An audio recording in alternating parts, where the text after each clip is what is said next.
Hello and welcome to the OWASP Appsec tutorial series. My name is Jerry Hoff and this is episode number 1. So this video is the first in a series of videos aimed at demonstrating and exposing the most common security challenges that web developers face when building web applications. Now, to get the most out of this series, you really should already have a pretty good handle on programming and web development in general. So ideally, you've already built multiple web applications and you have a pretty good handle on the basics as far as web architecture and how web applications are constructed. So having said that, let's go ahead and just jump into talking about application security. Now, the truth is, most developers already think their web apps are secure. In fact, you might also think that the web applications you use in your day-to-day life are also very secure. So we all do things like banking and email and mortgage and so forth on the web. And the common thought is, hey, these sites must be secure. And some do a much better job than others. But the vast majority are not secure. And by saying that they're not secure, what I mean specifically is that the code contains some type of flaw or some type of bug that can be exploited so that an attacker can misuse the application somehow. That usually means they can get access to private data or data that they're not authorized to see. They can also use the web application as a platform to actually attack other users. We're going to be getting into a whole bunch of different tactics and tricks that attackers use in order to achieve this. And we'll be looking at the exact specifics of those attacks starting with the next episode. Now, before we go any further, let me just say that really, historically, HTTP was not even designed to be secure. It was designed for static read-only pages to be shared internally amongst groups of scientists, not for what we use it today: banking, email, healthcare provider, financial information, payroll information, healthcare information. That wasn't even considered when the specification was originally developed. They didn't even have sessions initially. All of the security features that we have in HTTP, of which there aren't very many, were bolted on later. And that's pretty much how things stand to this very day. So HTTP has some pretty serious inherent architectural security flaws, which sorely need to be addressed.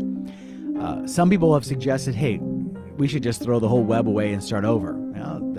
From a security perspective, we can debate it, but that's probably not going to happen anytime soon. So what we need to do is we need to be developing and writing code in a defensive way to add in these features that aren't inherent within the protocol.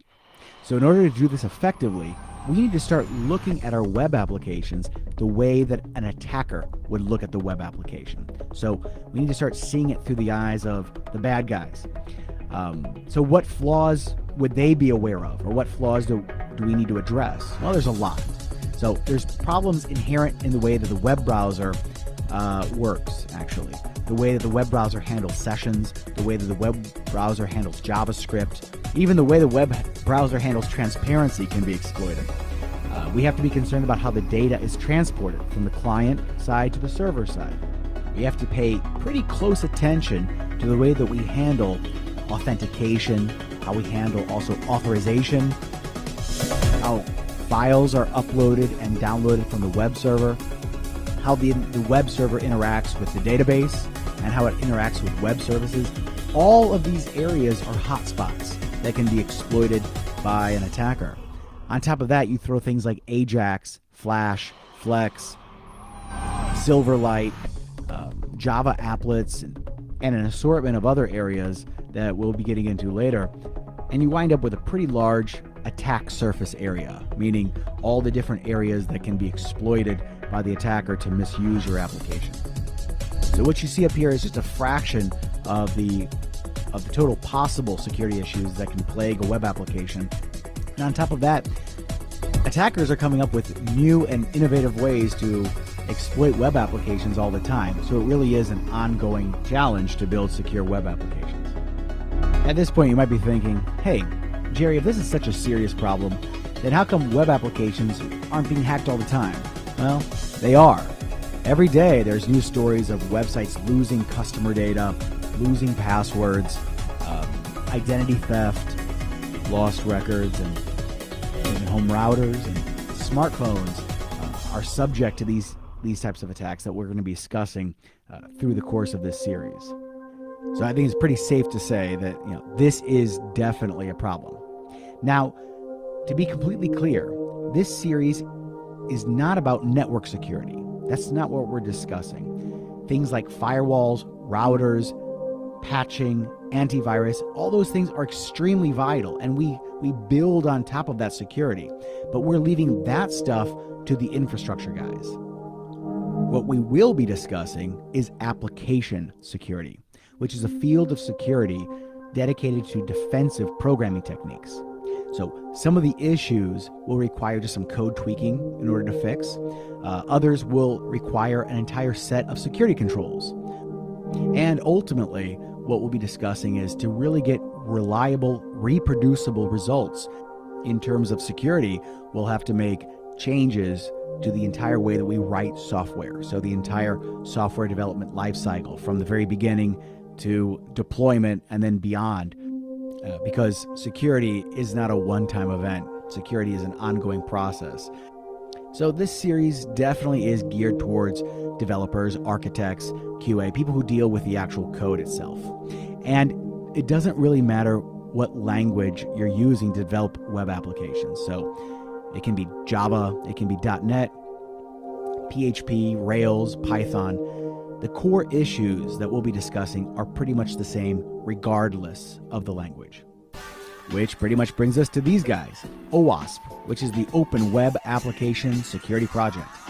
OWASP is a group of dedicated individuals who volunteer their time and expertise to spreading the word about secure software development. So this series is going to go and explain many of the great OWASP projects, which are all free and open source, which you can download and immediately start using to improve the security posture of your applications. We're also going to be spending time on the OWASP website, where you can find documentation and other resources relating to application security. It really is one of the largest repositories of application security knowledge that you can find consolidated in one place, probably on the entire web. So to let you know what is coming up in the next couple episodes, we are going to be breaking down one of the most popular OWASP projects, the OWASP Top 10. So we're going to go through these guys one by one in the next several episodes. So if you want to find out more about XSS, CSRF, DOR, SQLI, but all in plain English, then you've come to the right place. So that's where I'm going to leave this first episode. I hope I piqued your interest enough so that you come back and learn more about application security. Now, the next episode, we're going to dive right into issue number 1 on the OWASP Top 10 list, and we're going to discuss how to defend against an assortment of injection attacks.